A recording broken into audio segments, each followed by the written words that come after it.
Hi, I'm Trent Gudmundsen. I'm going to be painting a ballerina in oils. Working from a photo. I'm here in my studio. I am painting a 16 by 20 on masonite. It's this wood panel, about a 1/4 inch thick.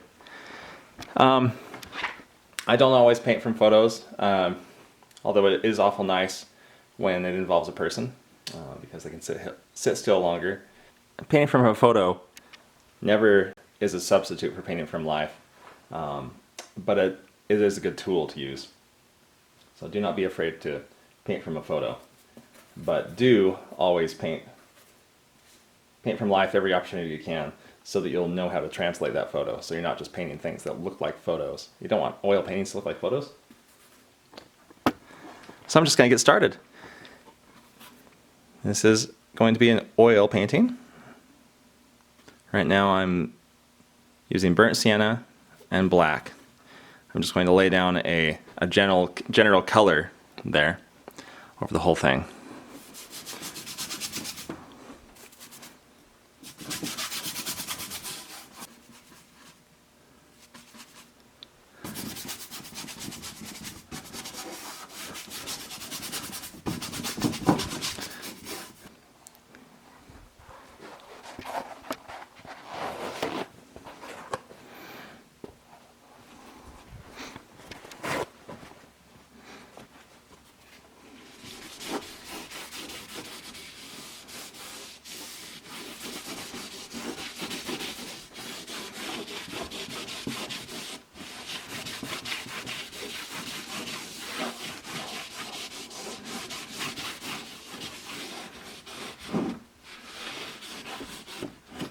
I don't want to overdo that.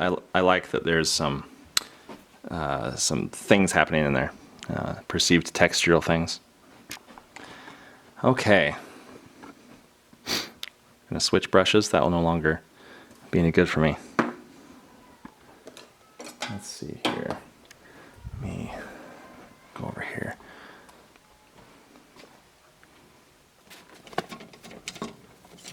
Here's a good one. If you want a brush suggestion, I love these bristle brushes from Silver Grand Prix. So if you don't already have a favorite, you could try those out and see if you like them. I try not to recommend certain brands, but if I find one that I really like, then I'll certainly point it out so you can find it too. All right, let's move this out of the way.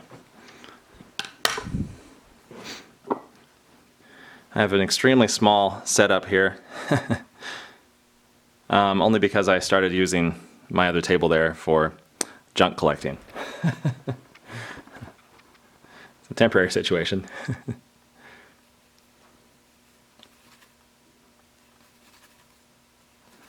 I love soft brushes, or I should say longer, which have a tendency to be softer. See how springy and how much it gives. It relinquishes just a little bit of my control.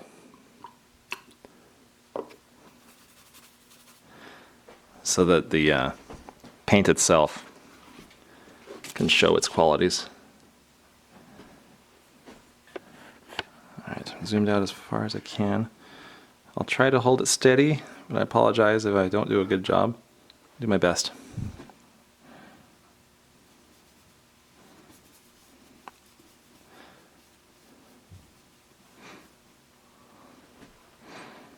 I'll let you see that too. Just going for the gesture.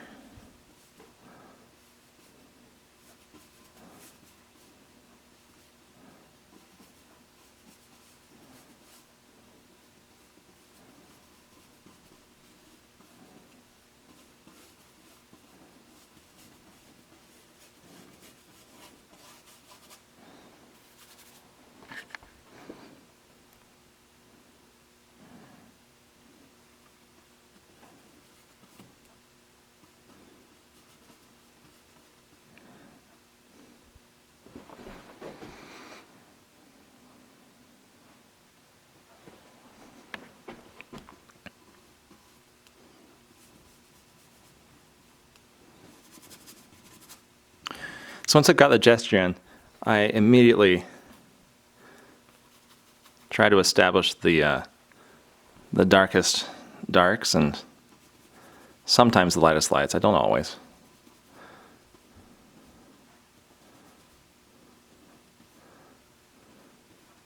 But the darkest dark in this figure is very obviously her hair.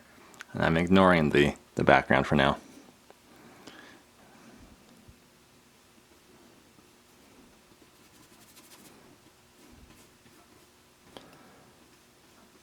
Not going so much for color accuracy at the moment as I am for just establishing the fact that that is dark. Gradually getting more detail here.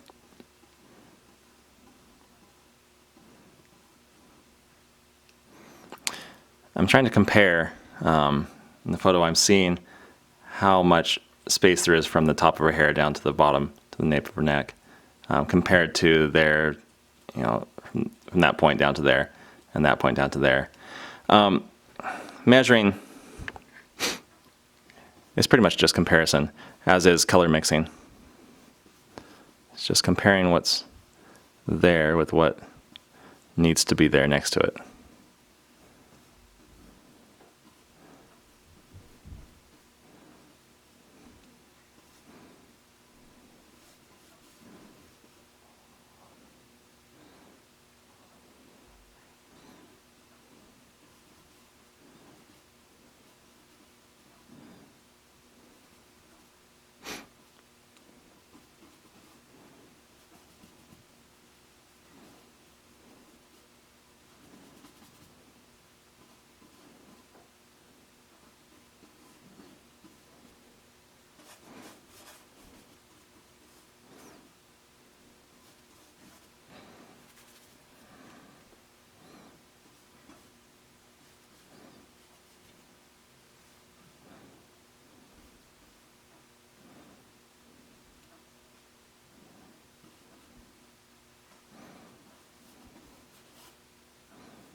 This is the point where I stand back and really decide if that's where I want it, because from this point on, it's going to be much more difficult to change things. There's nothing worse than painting a really good face or a really good pair of hands than realizing you don't have room to paint the rest of the painting because you've painted it too close to an edge or something like that.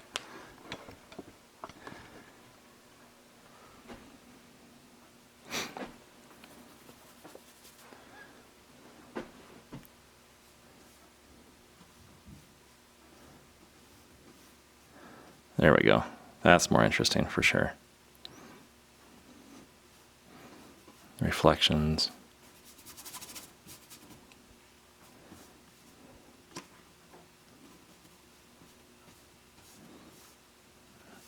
Yeah, it really... Sometimes I can paint a figure and truly ignore the background elements, but other times I realize, sometimes after I've started, like right now, that the background elements are part of what made the scene paintable in the first place. A ballerina is one thing, but a paintable scene, is another. And we want this to be both beautiful because of the subject and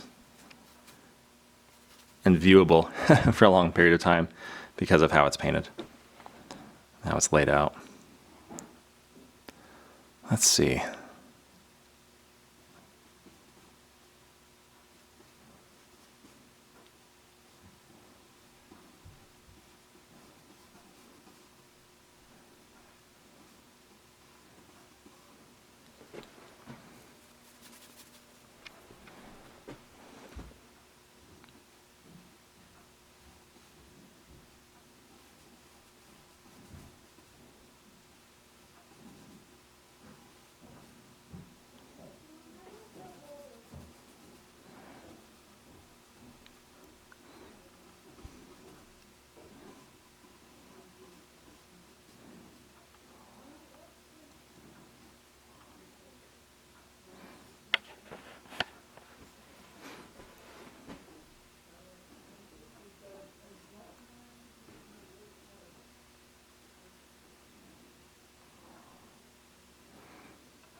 Again, I'm just comparing. I'm basically drawing imaginary lines from the back of her head, the front of her head, the front of her shoulder, trying to line things up with different spots. Where does this shoulder lie in relation to this, if I were to draw a perfectly horizontal line, and perfectly horizontal vertical lines. Those are easier to measure than a certain angle, but angles are good to use too. So at the moment I'm trying to decide if I want to paint her right in the middle like that and make it kind of iconic, or do I want to move her over to the left a little bit so that this would be the edge? I've just got to think about it for a second. You know what? I'm going to do it just as is. I like that this slipper is poking out over here, drawing it that way. And I'm going to kind of soften this whole area so that the attention is drawn, so that this becomes the gesture. And I think naturally this distance here will make us want to, will give us enough room that she can kind of be looking that way and not feel like she needs more space. Okay. All right, fun part. Let's start coloring.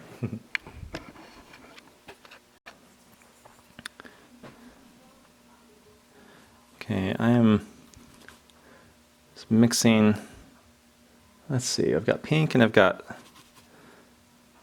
flesh tone. I'm going to start with the flesh tone. Oh, I'm sorry. I'm basically making an orange. I've started with a alizarin crimson in this case, and yellow.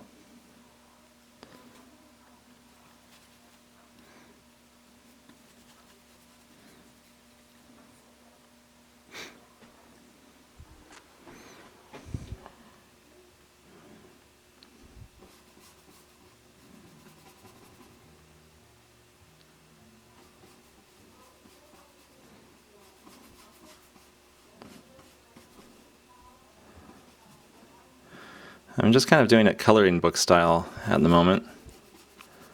I will go back in just a second and put the details, but for now I'm just trying to get a color on there that's close.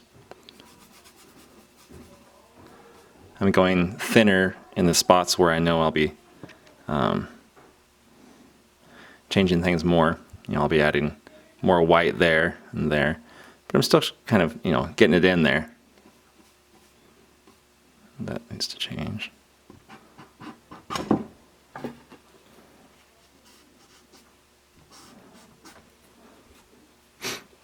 Notice things along the way that I did wrong. And see, so I'm getting the darks and lights to be accurate as much as possible. And it's already taken shape. It's already beginning to look three-dimensional without having to do much. Okay, let's do the same thing, only in that more pinky tone. Actually, it's more of a purple. Oops, looks like I've got skin on it already.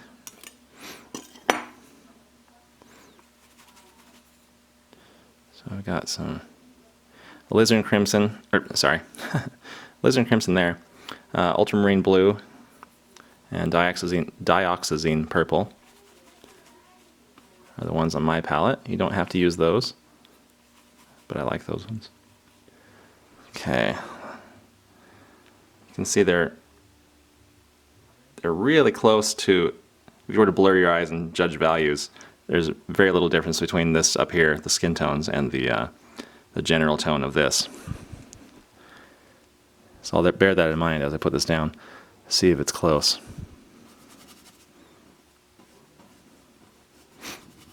It's looking right.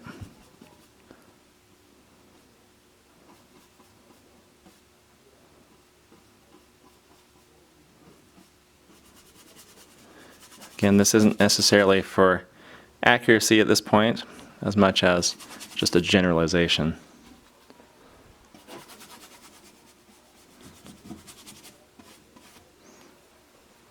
I'm going to wet my brush just a little bit.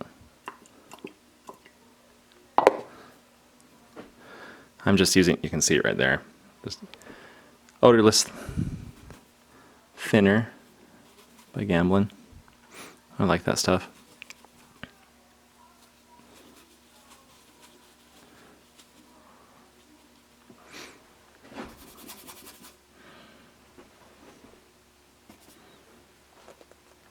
Excuse me, adjust the camera a little bit.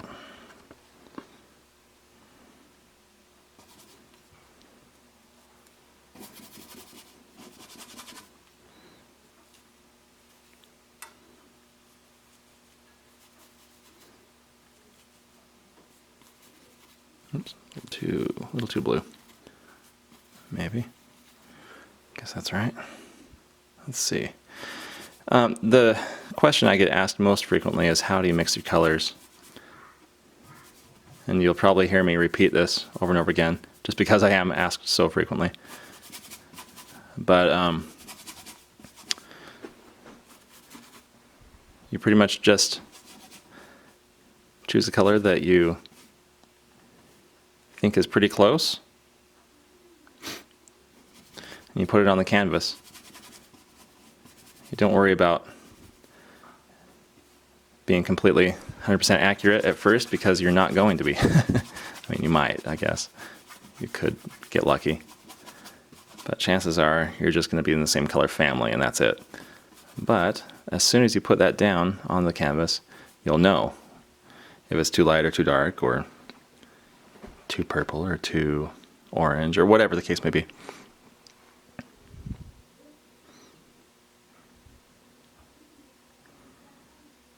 All right, I'm just looking at it, seeing what it needs.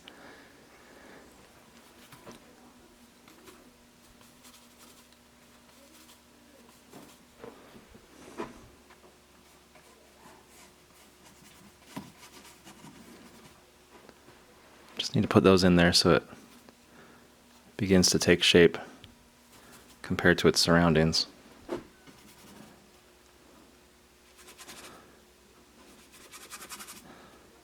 And you saw me extend the dress line there. I like that it's going off the canvas there.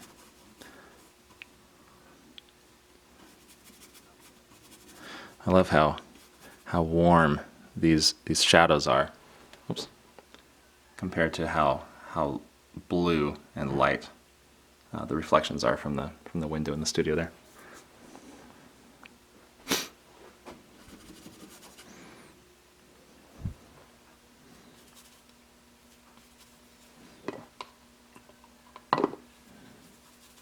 Didn't get enough. There we go. Got too much that time.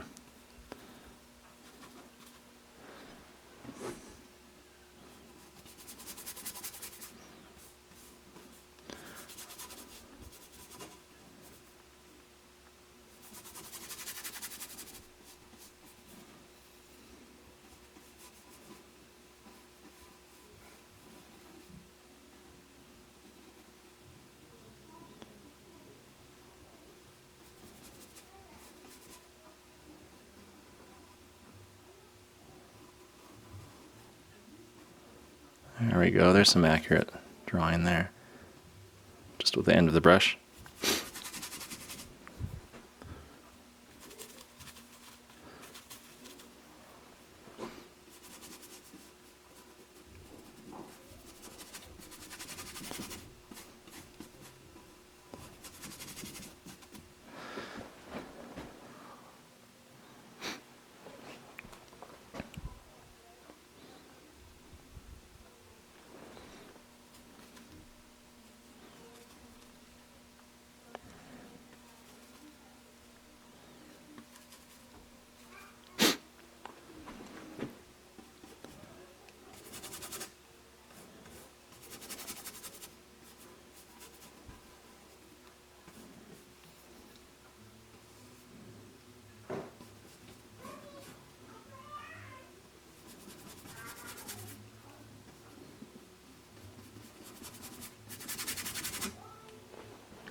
You can hear my family in the background in the other part of the house. Sounds like they're watching something on YouTube, just like you guys are. A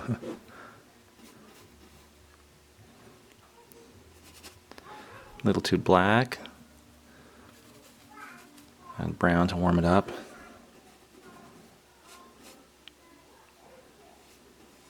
Now I've gone a little dark here, but let me get that color on. Kind of liking that.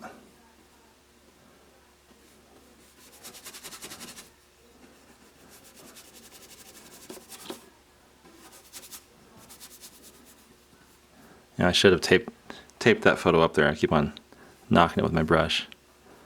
But it seems to be staying up there pretty well most of the time. Besides that, I am holding the camera in one hand while I paint with the other. And it's not an easy thing to do, but it does yield kind of interesting results, I think.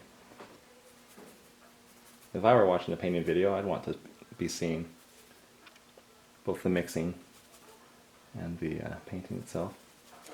I'm trying to do this in a way that I would enjoy seeing it.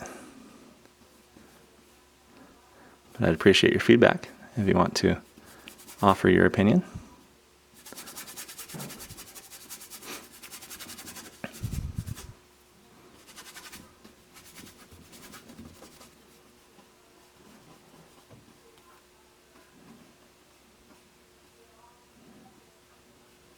I think I need to extend that hand. Needs to be over here further, and this elbow, let's see,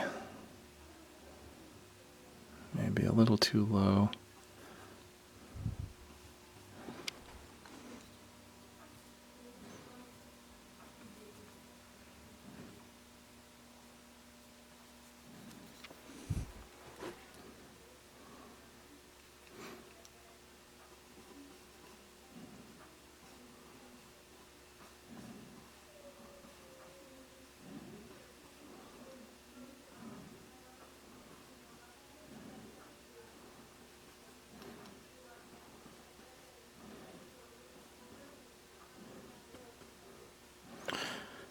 Okay.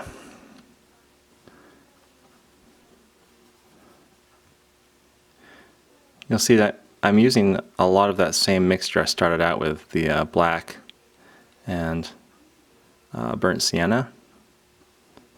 A little more bulk right there. Don't want them looking too skinny. This is a healthy ballerina. Looks just right.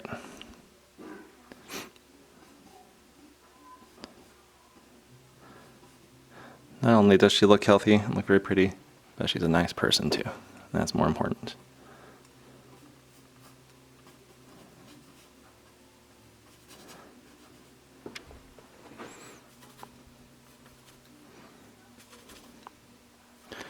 You know, I used to watch painters on public television when I was a kid, and whether for good or bad, they were very mellow in the way they talk, and it used to bother me a little bit. But the painting itself, the process was so interesting. It didn't matter that I was bored with the way they talked. But anyway, I find myself doing the same thing. It's just because I'm concentrating so much on what I'm actually painting that it's very difficult to form words in my head, get that part of my brain to work, while I'm also trying to see and make my hands do what I want it to do. Try it sometime. It's fun.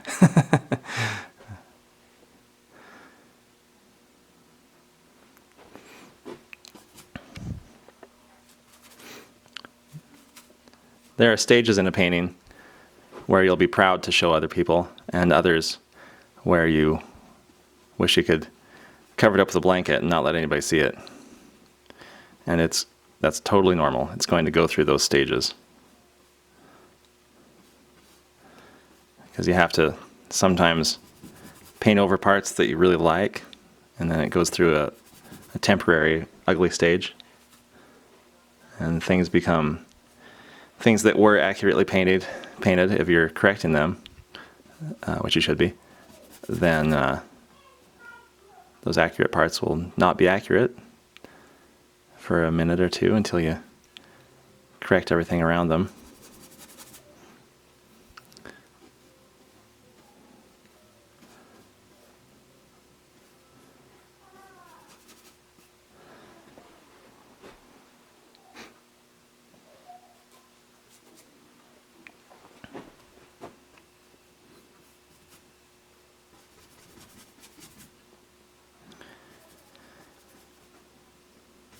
But I once heard an artist say that he likes seeing the struggle that goes on. You can kind of see the different layers and the back and forth type of thing that happens during the painting process. Put a little phthalo in there. That one's skinned over too. It's been a few days since I've touched this palette. I was using my other one. And it skinned over in the meantime.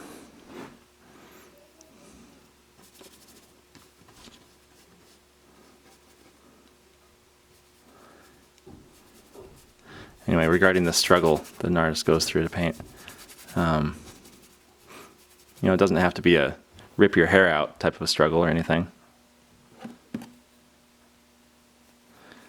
It's just referring to the fact that you had to kind of work for it sometimes to get it to do exactly what you wanted it to. Just like I'm struggling with pointing the camera at the right spot sometimes.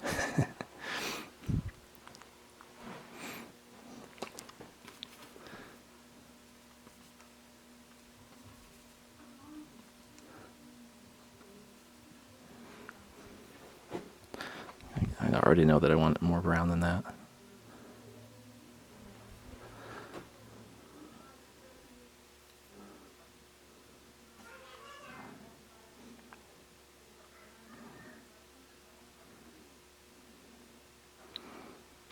Sorry for the glare. Let's hold it up higher here.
I'm going to stop the camera real quick.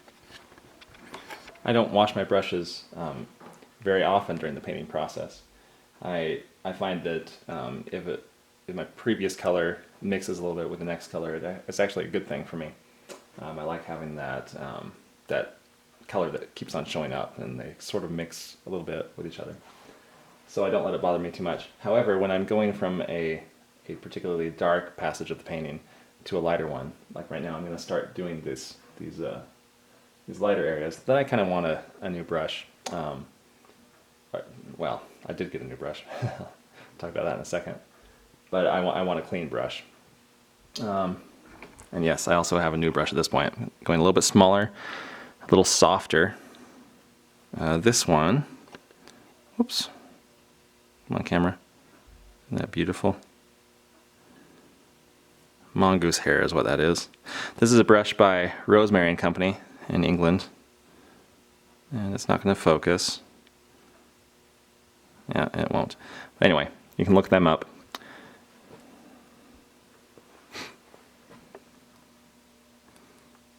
This is the only place that I have found in many years that has this kind of brush.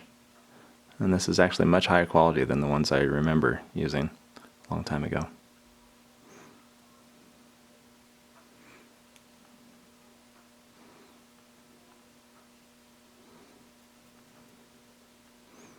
Okay, I'm going a little thick on purpose because I want it to easily... Ooh, that's smooth. I like that brush. Okay, I'll be honest, this is the very first time I've used this type of brush from Rosemary, and yeah, I'm happy with it so far. It's actually very, very nice. I'm a little bit giddy about it, I have to say, because it's been a long time since I've had a brush like this, since the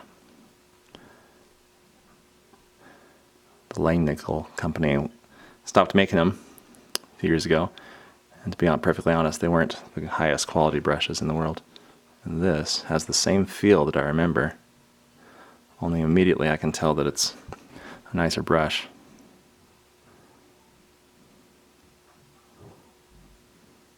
So thank you, Rosemary.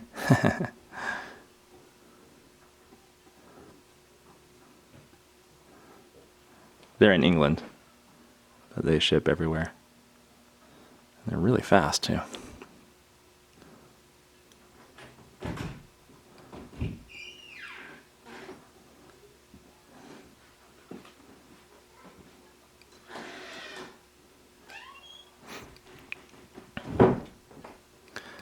So at this point I'm trying to see where the lightest lights are, and it's all pretty close, but the lightest light is right there.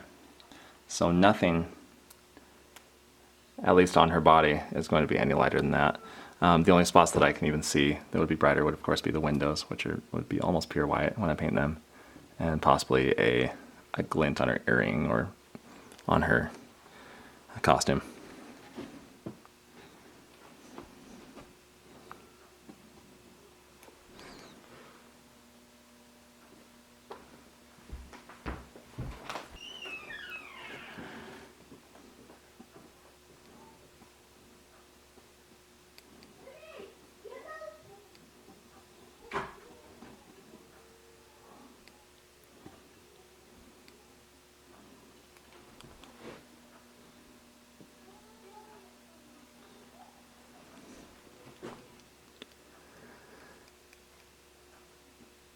Sometimes when I'm concentrating hard, I almost forget to breathe. If you're a painter, you understand what I mean.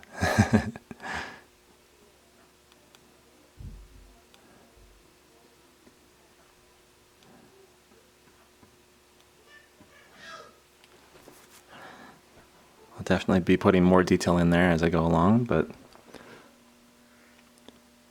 there's some nice warm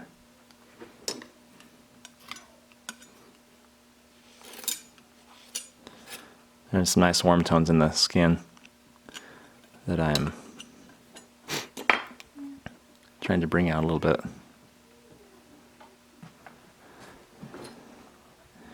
And I may be pushing the color just a little bit more than in reality, or at least more than in the photo possibly. I wish you could see it the way I'm seeing it. In fact, let me change settings on the camera real quick and see if it's better. Okay, this seems to be more accurate to me. At least what I see on the screen is a little bit closer to what I see in real life. It's quite a bit bluer than before. I guess that's the downside to filming a painting video. Even if your monitor is different, it's going to look a little bit different than what I'm seeing. But These exact colors don't matter. It's just a matter of,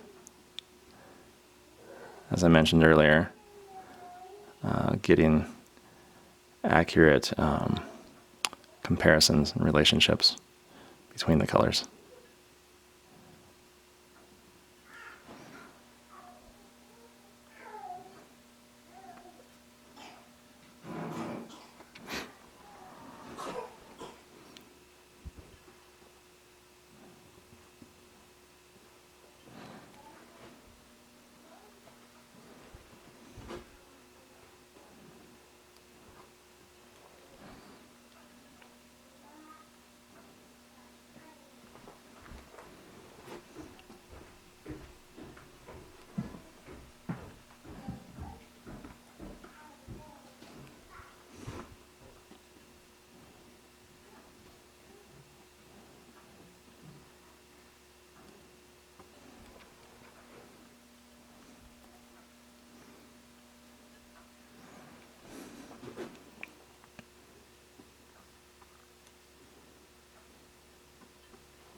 Oops.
One of my intentions as I paint is to say as much as I can with as few brush strokes as possible.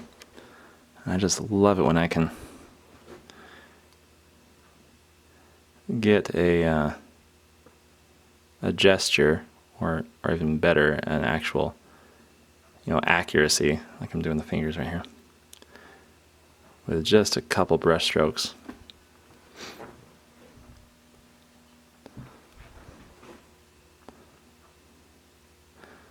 And I will say that using a softer brush or a longer brush so that it's, kind of gives a little bit more, tends to make that a little bit easier for me. If I have a brush that's stiff, then I have to fight the urge to make it super detailed and crisp and everything. I'm not going for photorealism by any means.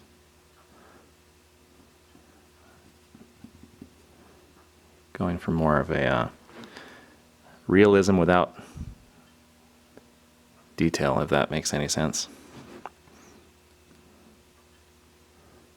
So a painterly approach. I wouldn't say that I'm necessarily an impressionist, but that's more often than not how people tend to classify my style.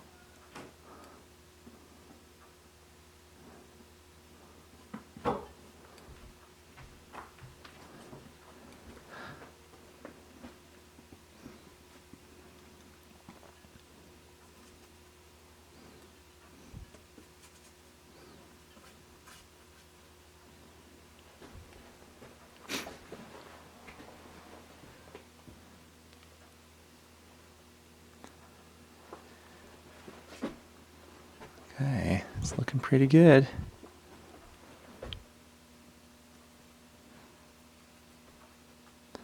Looks like my battery's about to die. I'll give it a few more minutes though. Then I'll change batteries.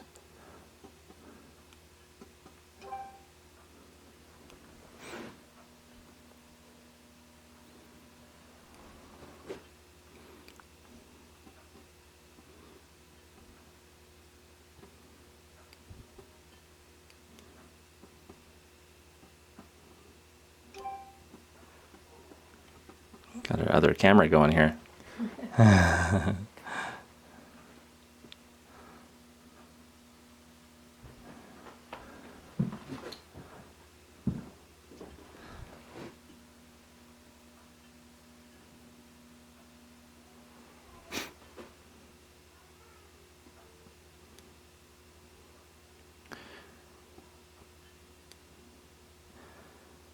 I'll put information down below in the description about what other colors I'm using on my palette.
Needs to go darker.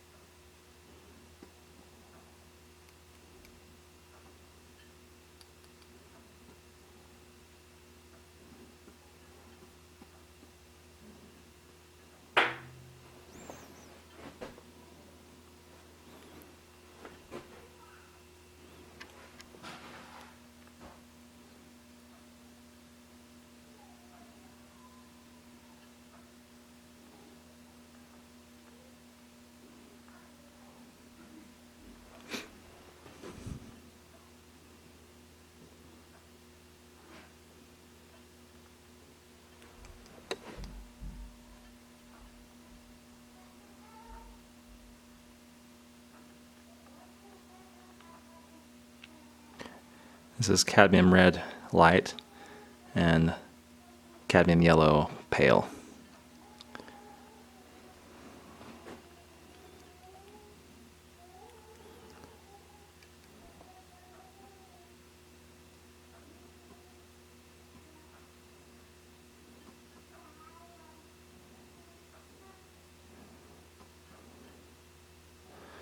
I thought I could push that bright, but it needs to be not quite that bright.